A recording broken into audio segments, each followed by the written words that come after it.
Selamat malam, saudara-saudara yang kasih Tuhan.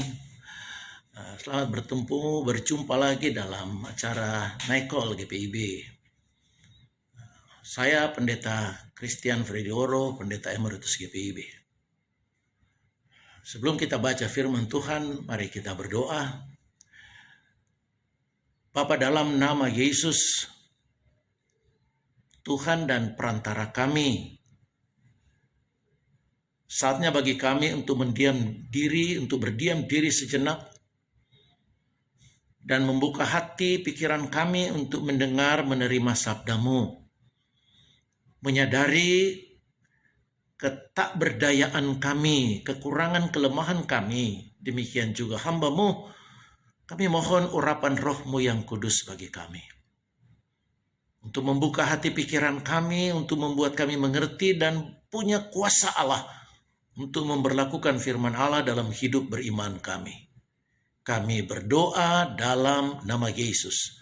Amin. Saya bacakan perikop kita hari ini tanggal 29 Maret untuk Naikol. Itu terdapat dalam Matius 26 ayat 1-5. Saya baca saja ayat 1-3. Ayat 1-2. Setelah Yesus selesai dengan segala pengajarannya itu, berkatalah ia kepada murid-muridnya, "Kamu tahu bahwa 2 hari lagi akan dirayakan Paskah.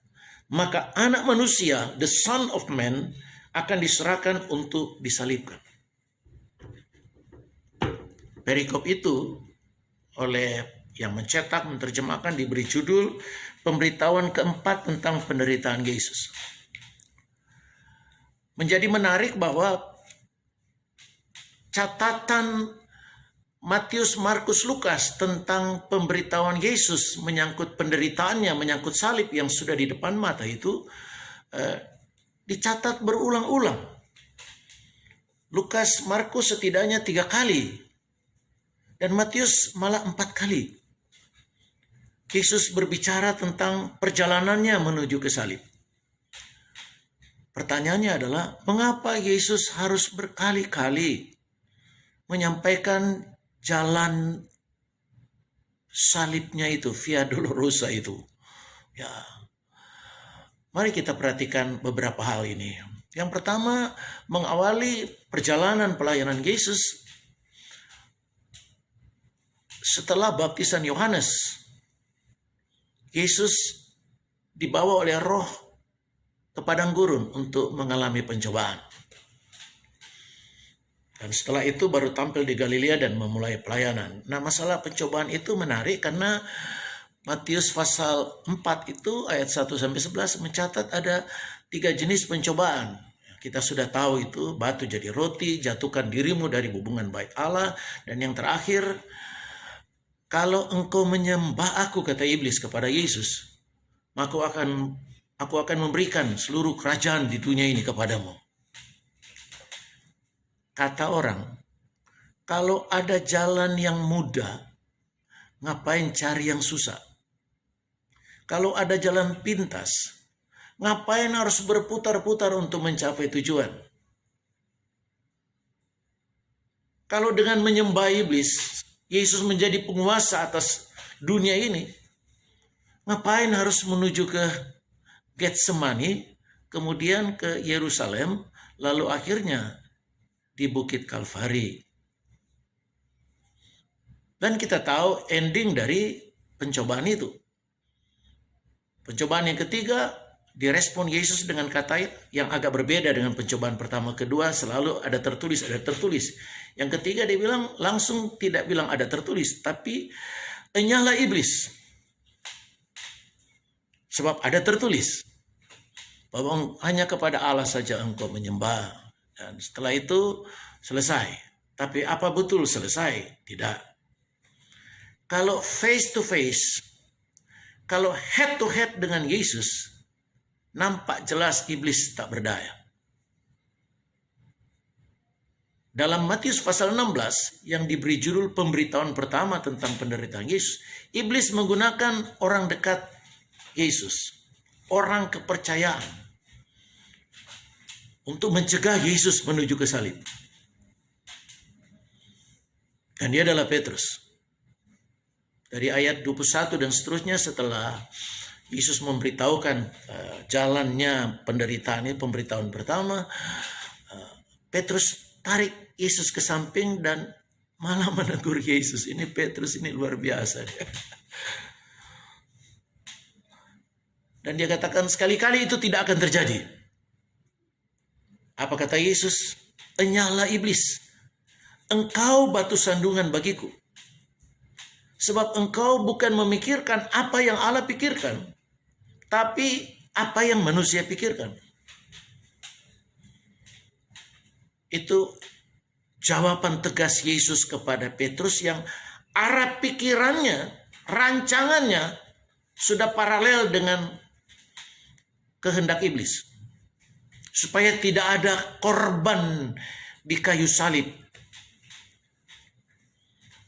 Supaya tidak ada karya penebusan. Dan setelah Matius 16 itu pencobaan pertama, lalu kembali pertanyaan, apakah sudah selesai? Tidak.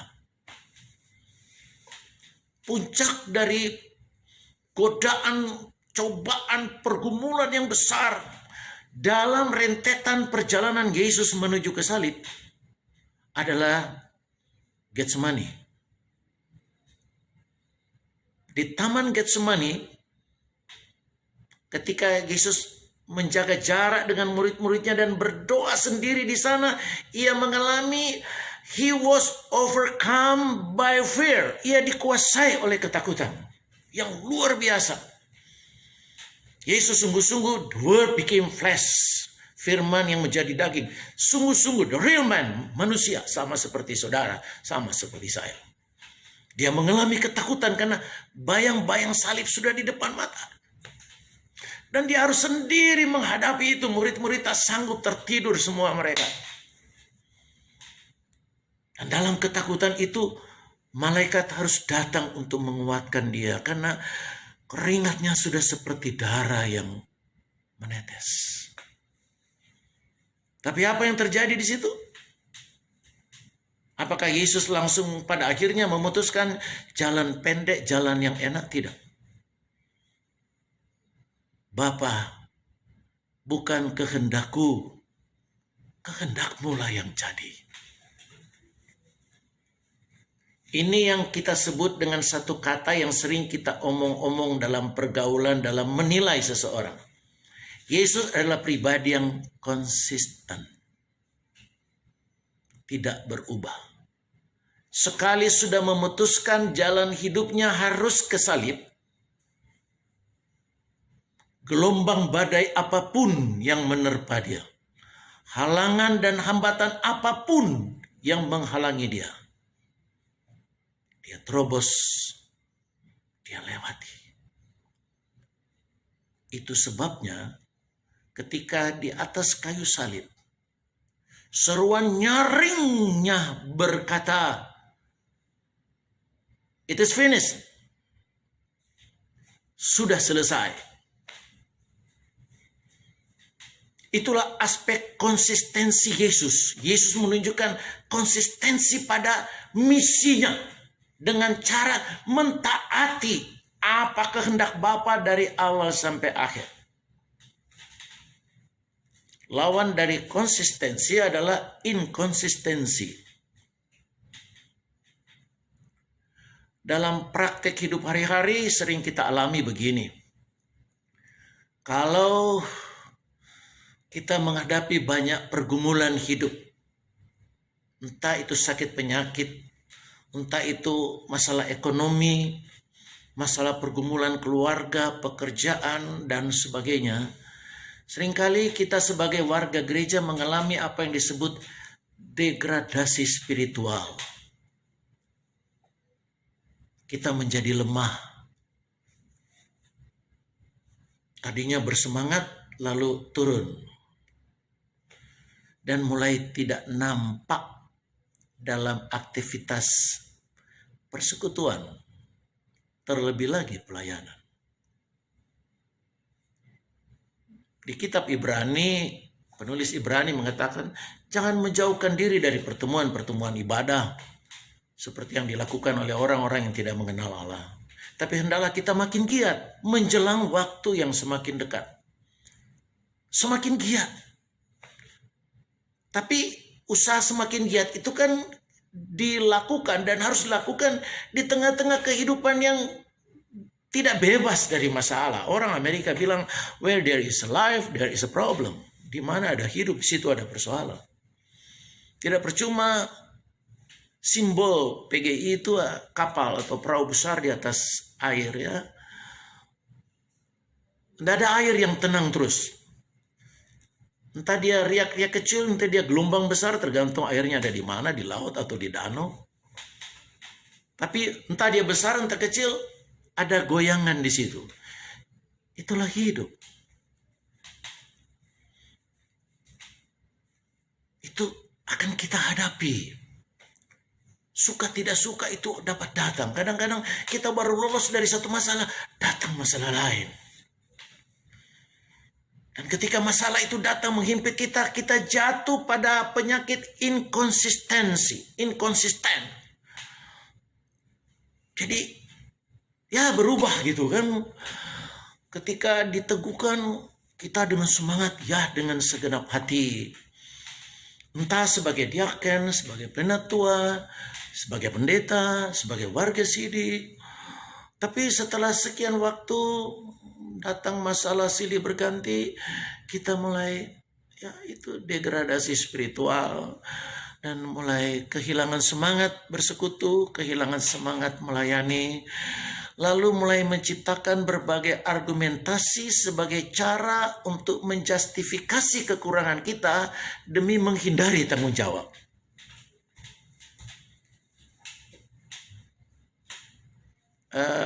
Sejak tahun 2000, kalau cuti saya maaf, sekali lagi maaf, itu hak setiap orang.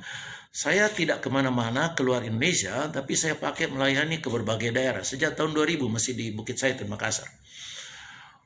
Dari Sabang sampai Bau-Bau, Sebuku di utara, Nunukan sampai ke Pulau Jawa. Kalau tidak keliru, dan saya yakin tinggal ada satu provinsi yang ada GPIB yang belum saya datangi, dan itu Bengkulu. Insya Allah kalau Tuhan berkenan tahun ini sudah ada deal untuk bisa hadir di sana. Dan dalam seluruh safari pelayanan itu saya banyak bertemu dengan pendeta-pendeta muda yang punya komitmen yang kuat. Ditaruh di tempat paling sulit sekalipun, dia tetap konsisten dengan panggilan pelayanannya. Berkali-kali saya temukan, ada yang kalau hujan keras banjir, nggak bisa turun dari bukit dan makan super mie berhari-hari di atas. Ada yang harus hampir 1 hari perjalanan lewat sungai, ada yang berjam-jam dengan motor hanya mengunjungi satu pos ke pos yang lain, dengan sampai ketimpa pohon jatuh, pendeta perempuan muda, dan saya melihat konsistensi mereka ya. Tidak berubah. Semangat itu. Satu saat saya datang ke satu daerah di Kalimantan Barat, dan karena jalan untuk ke pos itu rusak berat, daerah perkebunan sawit, dan hujan lubang, jadi hanya mobil double garden yang bisa, sehingga harus naik truk kelapa sawit yang bodi belakangnya itu besi. Saya ikut naik itu. Wah, terbanting kiri kanan.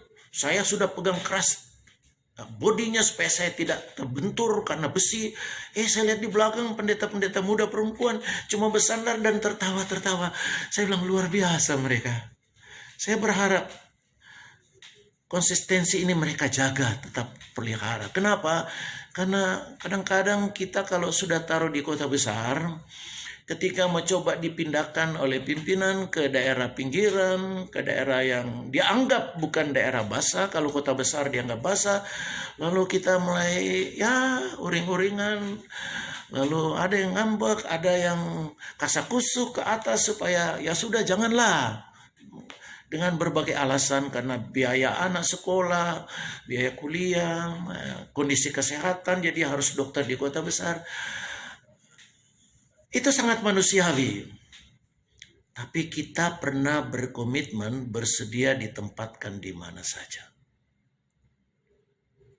Saya sedih ketika ada seorang rekan bilang begini kepada saya, ya udah saya ngomong aja, daripada saya dipindahkan di daerah, dari kota besar di Pulau Jawa ini, ya sudahlah saya jadi PJ aja, yang penting di kota besar. Saya yakin Yesus sedih mendengar hal-hal seperti itu. Ya, inkonsistensi itu bukan hanya terjadi di kalangan warga jemaat atau kepada diaken penatua, tapi bahkan kepada level atas pun begitu. Ketika masih periode pertama, kata orang, laut pun kuseberangi, gunung pun kudaki, begitu rajin dan luar biasa. Tapi begitu masuk periode kedua dengan asumsi tidak mungkin lagi terpilih, where are you? Sehingga ada kawan bilang begini, lebih gampang menghubungi Bapa di sorga daripada menghubungi Bapak Ibu yang ada di meja pimpinan. What is the matter? Ini minggu-minggu sengsara. Mari kita melihat kepada figur itu. Kepada Yesus yang konsisten menghadapi segala tantangan. Dia berangkat harus mencapai tujuan akhir. Dan dia lakukan itu sampai kata-katanya, it's finished, sudah selesai. Kita berdoa supaya gereja Tuhan di muka bumi khusus Indonesia tetap konsisten dengan panggilannya. Supaya warga gereja jemaat tetap konsisten dengan kesetiaannya pada persekutuan, pada pelayanan, pada semua yang Allah percayakan untuk bisa kita lakukan. Memang kita tidak bisa semua melakukan hal yang besar. Ibu Teresa katakan, not everyone can do big things, but all of us can do small things with great love. Tidak semua orang dapat melakukan hal-hal yang besar, tapi semua kita dapat melakukan hal-hal yang kecil dengan kasih yang besar. God bless GPIB. God bless you. Tuhan berkati kita semua. Amin. Mari kita berdoa. Terima kasih Bapak. Terima kasih kami di minggu sengsara, minggu palem ini. 5 hari lagi kami masuk pada penderitaan, puncak penderitaan, yaitu kematian Yesus di kayu salib dikuburkan. Kami bersyukur, kami belajar lagi tentang aspek konsistensi yang Yesus nyatakan dari awal sampai akhir. Kami dipanggil untuk melakukan hal yang sama. Tapi kadang-kadang kesusahan hidup, pergumulan, masalah ekonomi, sakit penyakit membuat kami lemah. Dan kami percaya Tuhan akan tolong kami. Tuhan tidak akan biarkan kami menjadi lemah. Engkau sobat dari Galilea, Yesus. Engkau begitu dekat di hati setiap orang yang menaruh harap kepadamu. Berkatilah pemerintah kami dalam usaha untuk keluar dari krisis karena pandemi COVID-19. Berkati usaha untuk mendapatkan vaksin, usaha untuk mendistribusikan itu, dan melakukan vaksinasi massal. Tuhan berkati vaksin ini.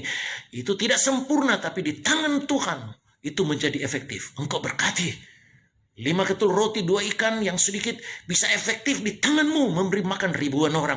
Kami percaya pada kuasamu masih berlaku sampai sekarang. Berkati GPIB dari pucuk pimpinan tertinggi sampai warga jemaat di pelosok-pelosok desa. Dari diaken penatua pendeta yang ada di pusat-pusat kota maupun sampai di pelosok-pelosok desa daerah terpencil. Tuhan berkati karya hidup mereka. Terima kasih Bapa, terima kasih. Ampuni kami jika Engkau mendapati kadang-kadang kami tidak konsisten. Ampuni dan tolong kami, kuatkan kami untuk berdiri tegak. Agar ketika waktu jerih payah itu berakhir, kami ada dan bersama dengan Engkau di kekekalan. Dalam nama Yesus kami berdoa. Amin. Terima kasih banyak. Sampai jumpa lagi. Tuhan berkati. Amin.